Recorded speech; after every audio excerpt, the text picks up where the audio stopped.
Ibadah yang tidak dilakukan Nabi Muhammad SAW. Meme ini ditujukan kepada amalan kita yang menurut mereka tidak dilakukan oleh Nabi SAW. Anehnya, banyak amalan lain yang juga diamalkan oleh mereka tanpa sadar ternyata tidak sesuai dengan ibadah yang dilakukan oleh Nabi atau Nabi tidak melakukannya. Pertama, sholat id di Madinah. Ummi Atiyah berkata bahwa Nabi SAW memerintahkan agar kami keluar sholat 2 hari raya. Baik anak wanita yang balik, wanita-wanita rumah. Nabi memerintahkan wanita yang haid berada di belakang tempat sholat kaum muslimin. Ulama salafi di Madinah kok tetap sholat id di Masjid Nabawi? Jelas ini tidak sesuai sunnah. Waktu umroh Nabi, Anas berkata, Nabi melakukan umroh 4 kali, kesemuanya di bulan Zulqa'dah, kecuali umroh bersama Haji Wada. Aisyah berkata bahwa Rasulullah SAW tidak pernah umroh di bulan Rajab. Nyatanya umat Islam tetap melakukan umroh di bulan Rajab, bahkan setahun pun boleh dilaksanakan umroh. Travel Melek Ustadz Salafi juga tetap menjalankan umroh di luar bulan Zulqa'dah. Berarti tidak sesuai sunnah dan harus ditinggalkan.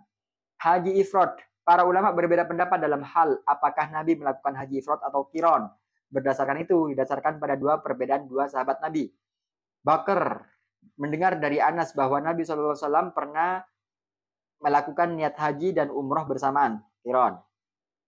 Bakar berkata bahwa hal itu disampaikan kepada Ibnu Umar. Beliau menjawab bahwa Nabi melakukan niat haji saja, ifrad.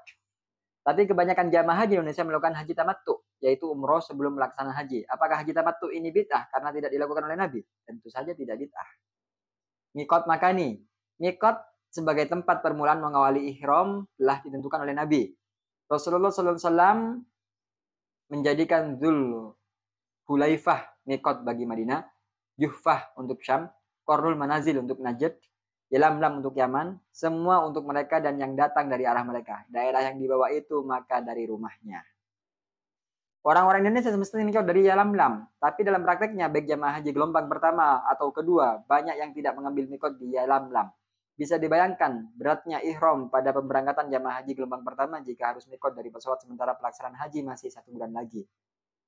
Nabi tidak melakukan jamaah salat malam Ramadan selama 1 bulan. Nabi SAW hanya melakukan salat malam di bulan Ramadan hanya beberapa malam saja. Kita saat ini melakukan penuh 1 bulan. Lalu kita meniru siapa?